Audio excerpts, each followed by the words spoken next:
Hello guys, it's Connor again. Today I want to talk about framing, namely delivering information in certain ways that can alter the significance of that information and create a deceptive outcome. And to demonstrate this, I want to take a look at a recent video uploaded by right-wing media outlet PragerU. The video, A Short History of Slavery, delivered by pundit Candace Owens, attempts to undermine the significance of America's role in slavery through various methods, including false equivalency, strawmanning, and historical anachronism. Before I begin, the link to their video will be in the video's description, so you know that I'm not misrepresenting them. With that out of the way, what does PragerU have to say about slavery? And now for a brief history of slavery. Here's the first thing you need to know.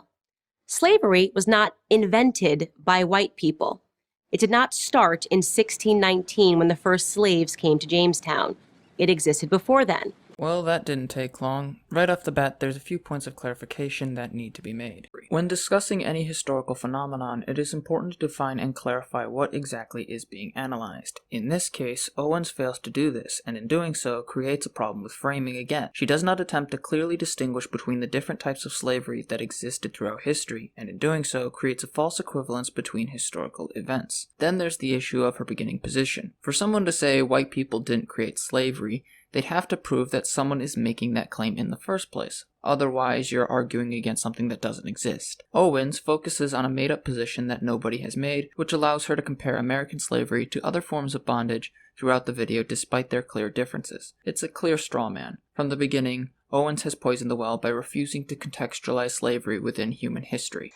The Caribs enslaved the Taino and, on occasion, served them for dinner.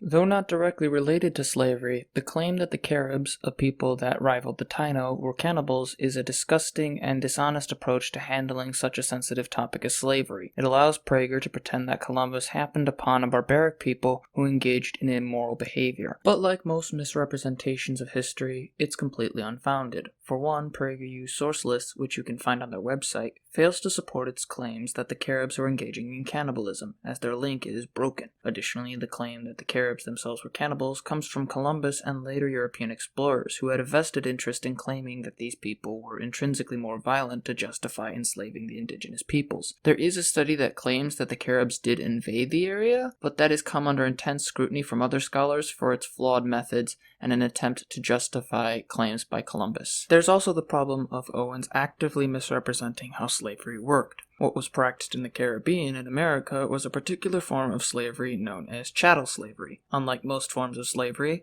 which could be overcome and you could work your way out of, chattel slavery was a life sentence. An enslaved person was not a person in the eyes of the law, nor were their children free, effectively meaning entire generations of people were subjected to this enslavement that was perpetual. South Carolina, for example, was practicing chattel slavery by law as early as 1690, effectively enshrining chattel slavery into the very government, and specifically, these laws focused on those of African descent.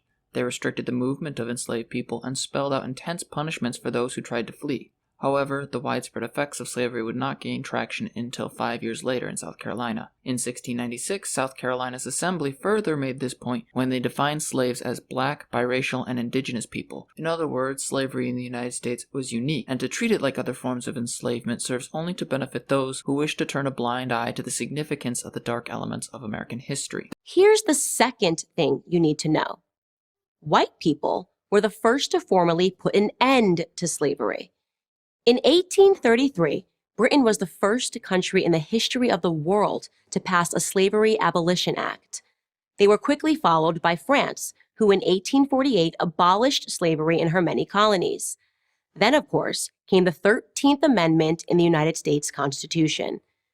After centuries of human slavery, white men led the world in putting an end to the abhorrent practice. That includes the 300,000 Union soldiers, overwhelmingly white, who died during the Civil War. Now, am I saying that this makes white people better than anyone else? Of course not.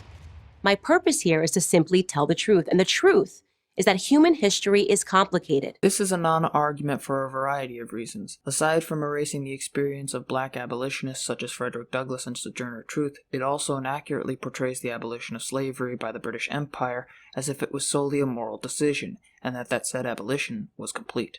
this isn't even remotely true. The abolition of slavery in Britain was not immediate. The Slavery Abolition Act of 1833, which Owens references, was a gradual abolition of slavery and was not motivated by morality as much as one would like to think. The competitive strength of the Caribbean colonies had been waning for some time, and the British Empire no longer benefited from enslavement in the Caribbean as they previously had. None of the people enslaved by the British were ever compensated for their years of forced servitude either. It's also worth noting that the British brought as many as 2.5 million people from across the Middle Passage in the 18th century, most of whom would never see freedom. So it's not like they get credit for ending a system that they helped perpetuate. And then there's also the fact that this act allowed for an exception for the East India Company. Hardly the glorified liberation that is portrayed by PragerU. As for the Civil War, Owens is again misrepresenting the reasons for the Union's fight. While it is certainly true that the South fought for slavery, and they said as such, the Union's view was much more complicated. Most Union soldiers fought to preserve the Union above all else, while others actively opposed emancipation as a goal of the war.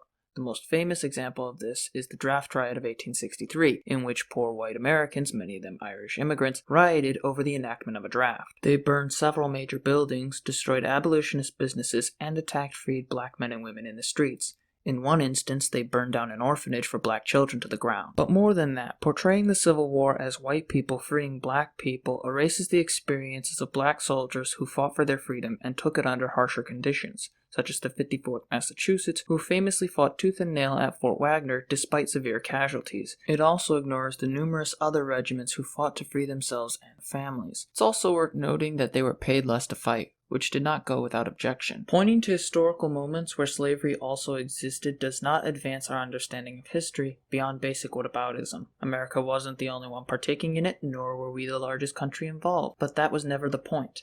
Remembering how chattel slavery and the transatlantic slave trade affected America's development in current state is. Recognizing how America largely ignored the rights of enslaved people, even after they were free, is a critical part of advancing historiographic dialogue. Many of these freed people were subjected to violence and years of abuse even after the 13th Amendment, and ignoring that is not honest. Many of them would stay on the same plantations that they were enslaved on as sharecroppers as well, so it's important to acknowledge that to some extent, remnants of slavery remained even after the Civil War. America has a long way to go when it comes to recognizing its ugly past, and if there is to be an honest and serious conversation about slavery, the discussion should not be a matter of defense, but of understanding. Thank you very much for watching. If you enjoyed, feel free to like, share, and subscribe. As always, you can check out my social media and other works with the links on my About page. I've also got a Patreon now, which is linked in the description. If you want to support my work, you can check it out and gain early access to all my videos. Thanks again for watching, and I hope you have a wonderful day.